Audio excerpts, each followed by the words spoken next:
Oops. Here we go.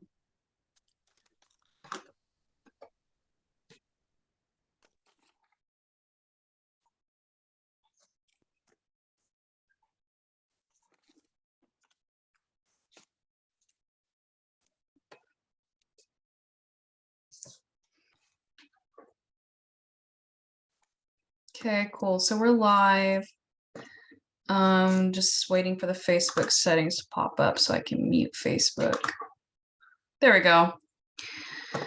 Okay, awesome. Okay, everybody. So today we are teaching about constant tension reps for best muscular growth.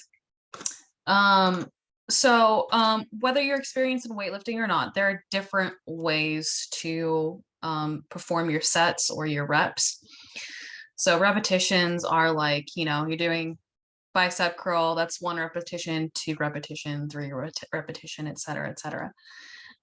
So there are tons of different ways to perform your repetitions, your reps. The main ones are, and these are not official titles, but it's using momentum. It's either, you'll often see people bouncing the weight.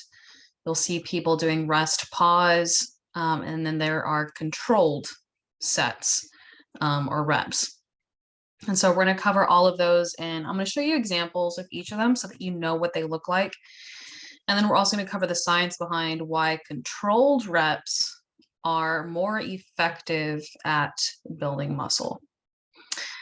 So with the different types of reps being performed, the momentum, the bouncing the weight, doing the rest pause style, all of those are basically, you're not controlling the weight. In most of them, like in the momentum and the bouncing, you are basically cheating with physics to help you get the weight up.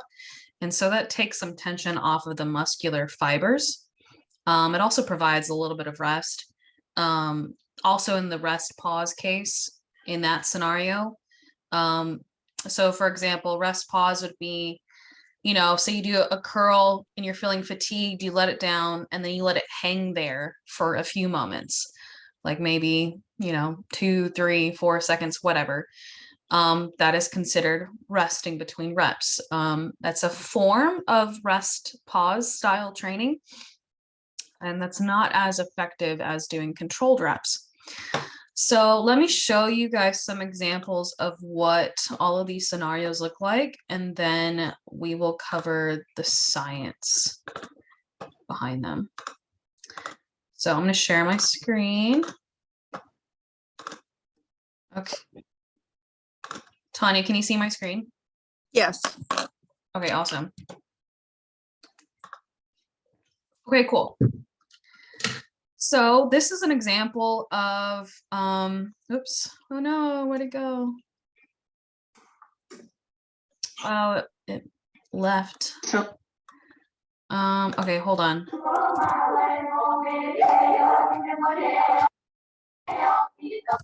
Sorry, guys. Let me try to find that video again real quick.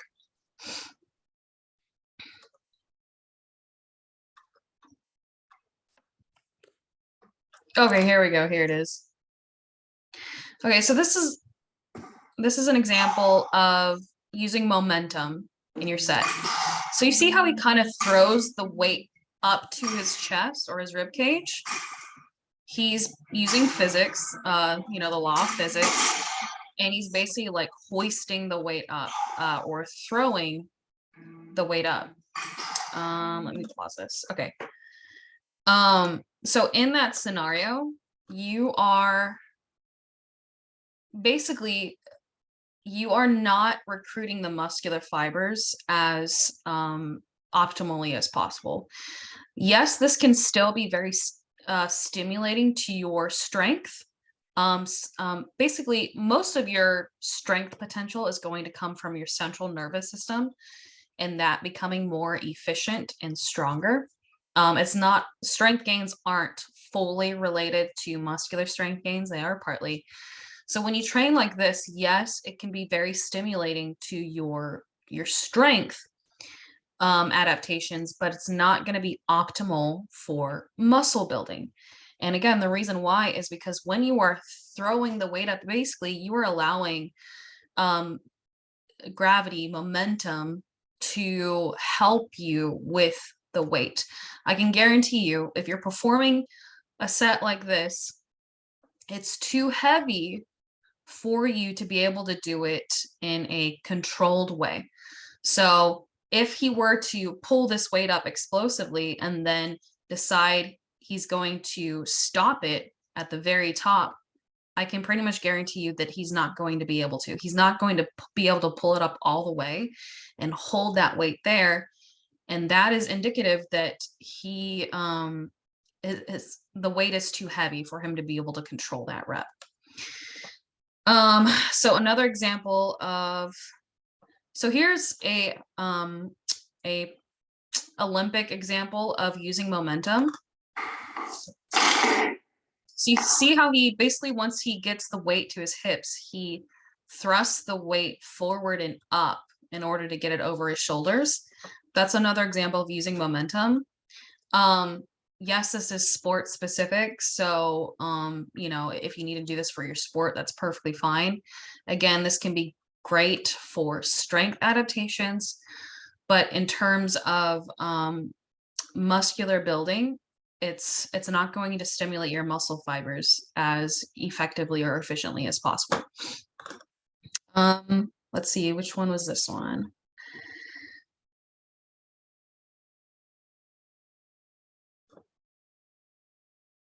I'm trying out Dr. Squatch for the first time. So let's get past the ads. Okay, so this is a great example of using control in a set. So it's the same exercise as I showed you guys earlier, the guy using bent over row, but using momentum. But this guy is controlling the full range of motion. He's not, his reps are a little bit fast, but he's not cheating with momentum to get the weight up. Here's an example of bouncing the weight. So you'll often see this in a lot of exercises, but here is him doing it in deadlift. So when he gets to the bottom, he allows the weight to bounce off the floor, and that gives him assistance in getting the weight up again.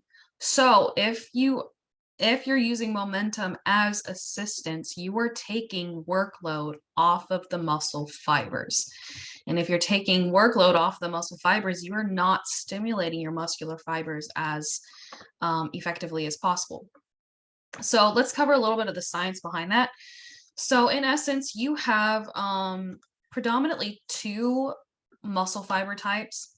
Again, it's a little more complicated than that, but in essence, you have two muscular fiber types, and that is type 1 muscle fibers and type 2 muscle fibers. Type 1 is slow twitch dominant, which means that the type 1 muscle fibers are really great for long distance,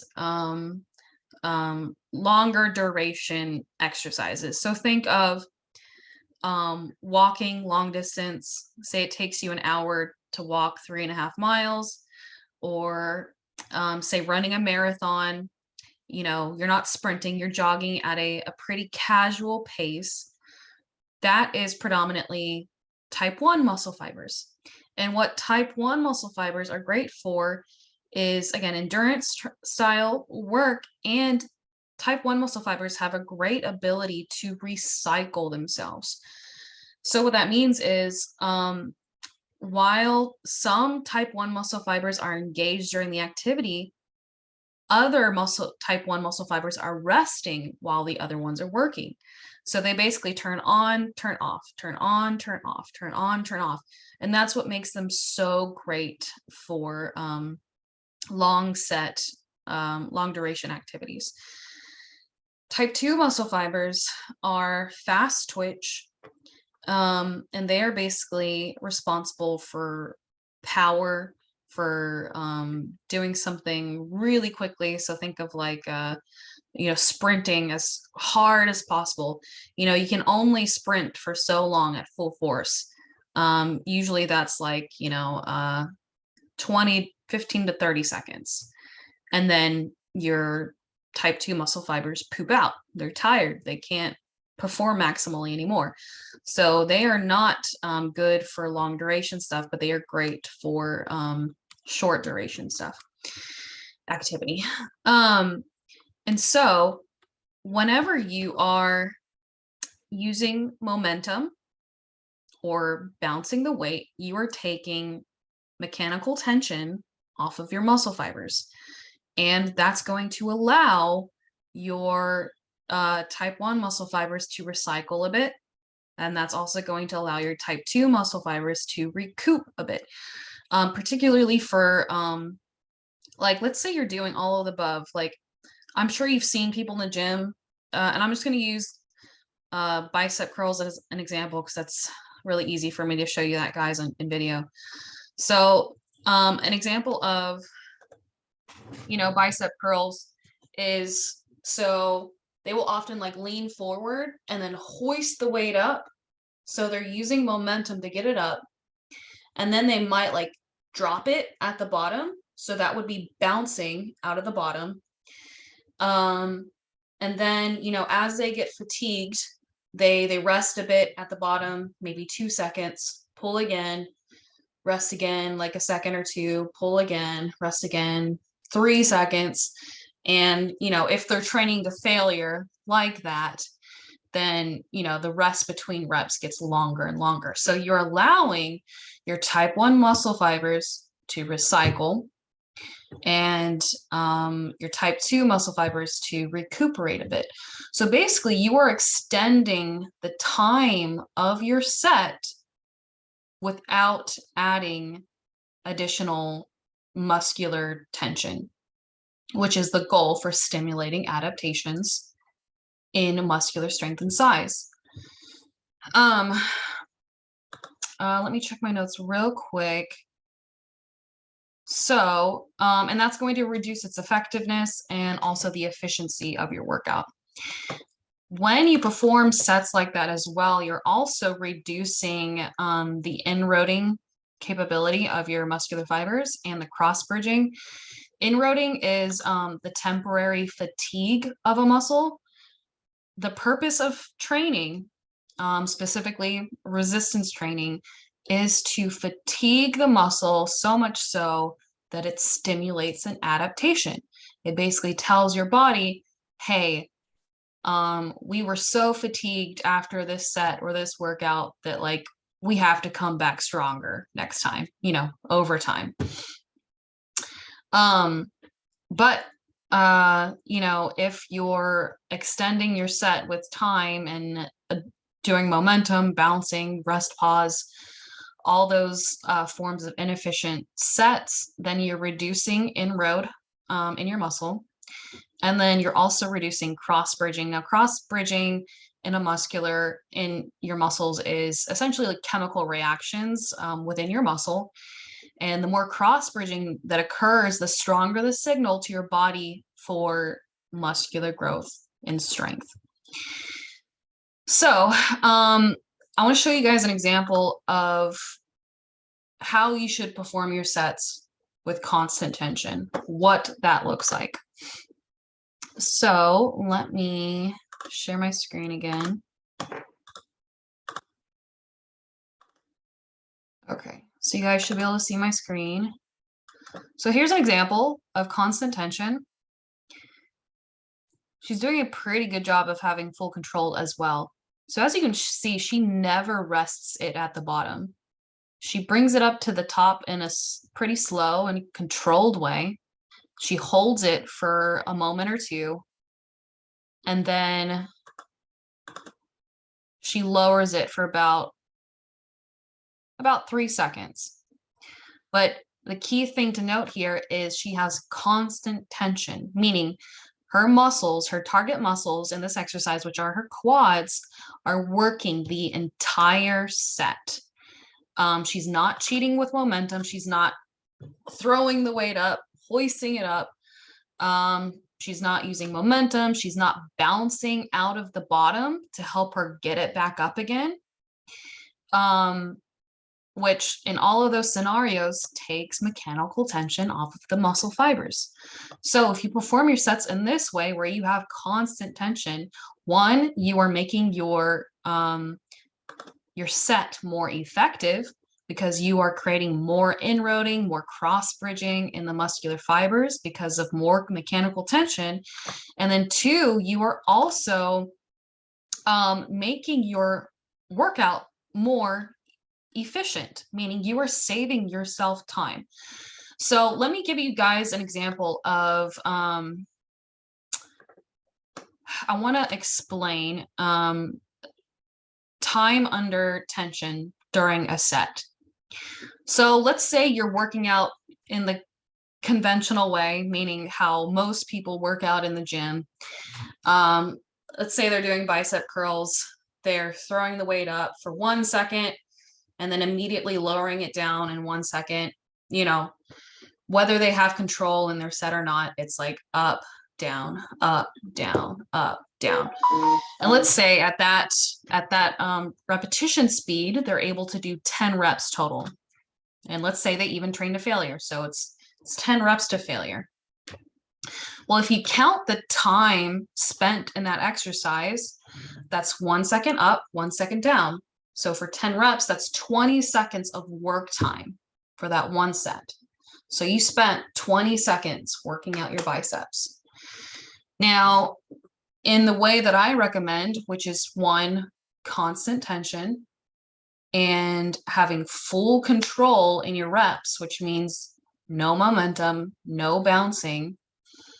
I typically recommend at least a 1-3 cadence. So that's 1 second up in a controlled way, and then 3 seconds down. Again, in a controlled way, obviously. There's, you're not going to be able to let it drop in an uncontrolled way, going 3 seconds. You could even go as much as, a 3-3 cadence. So that's 3 seconds up, 3 seconds down. Now, I do recommend doing a isometric, which isometric means a hold of the weight in the flex position, or any flex position, really. So that would be, bicep curls, and isometric at the top would be here. So that's when your bicep is like fully flexed at the top right here.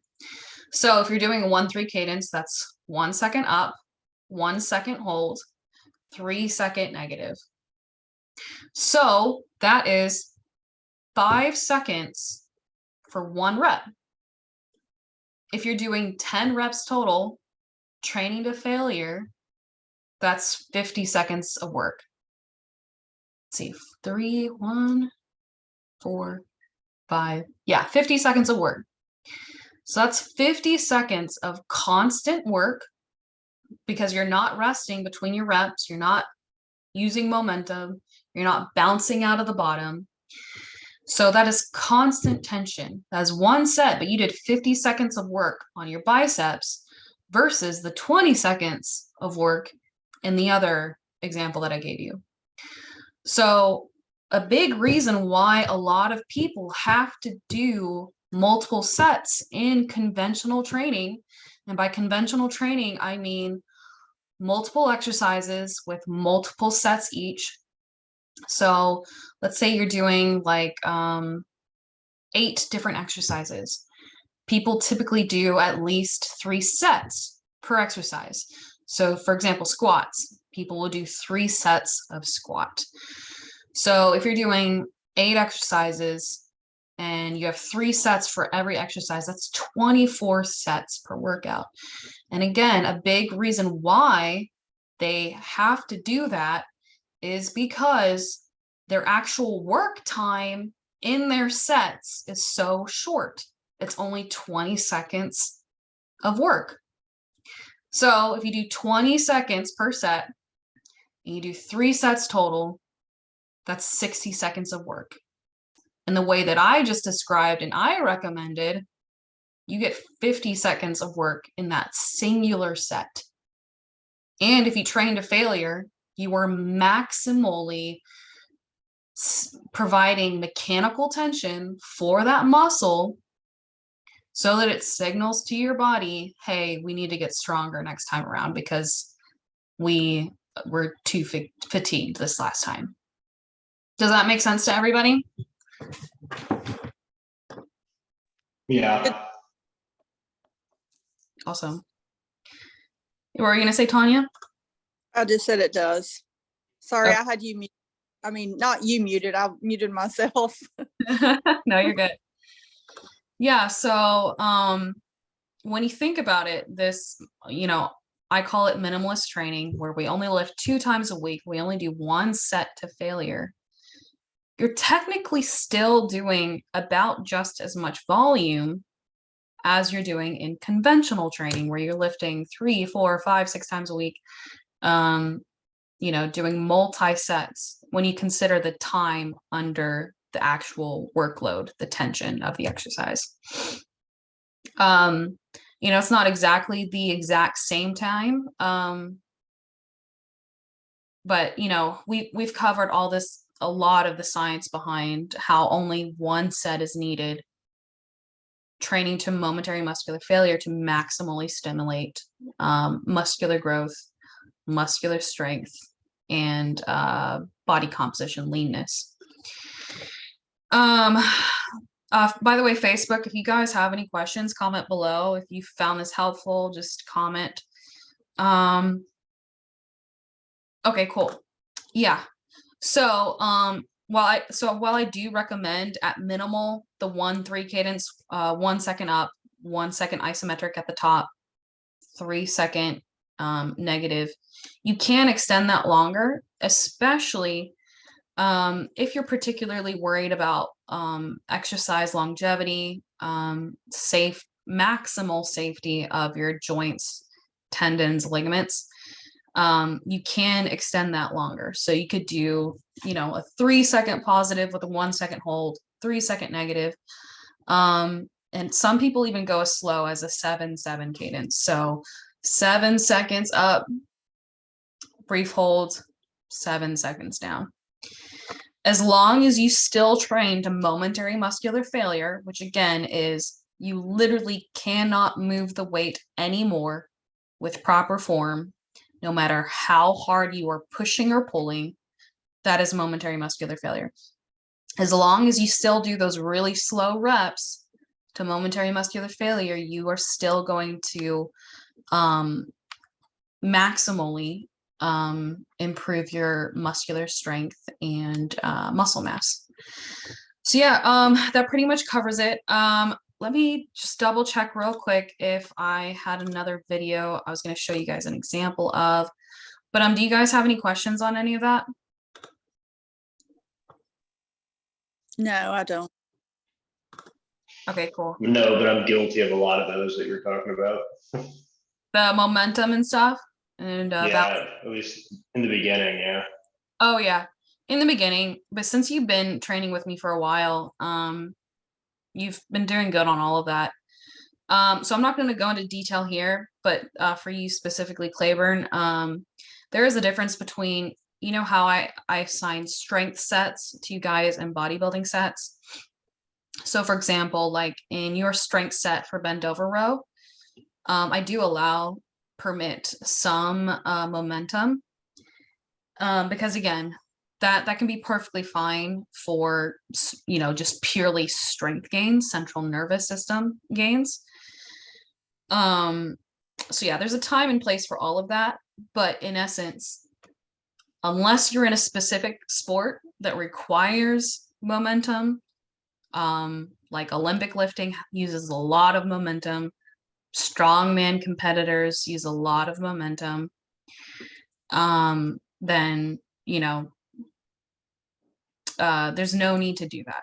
Unless you specifically also want to like maximally increase your strength. So that's why I have a combination of, I give you guys strength sets to do and bodybuilding sets, which is essentially what I described in this training. So yeah, I'm just going to share one more example. Whoops. Wait, yeah, that's right. One more example of how your sets should look in terms of constant tension. So here's me doing overhead press. I do not rest at the bottom. I am more fatigued. Okay, so it starts all over. So not resting at the bottom, not resting at the top in the locked out position. So I'm literally have constant tension on the muscles. I'm not cheating with momentum. I'm not hoisting the weight up, but it's controlled and the muscles are working throughout the entire set until I reach momentary muscular failure. Cool. So let me check Facebook real quick. They have any questions? John David says isometrics work well. Yeah, isometrics are amazing. There have been studies that show that when you do isometrics, it can significantly improve your strength gains, but without exhausting your central nervous system. Any of you guys who are experienced with either powerlifting or any strength-based style of training, you know the feeling of, you know, your central nervous system being exhausted or very fatigued.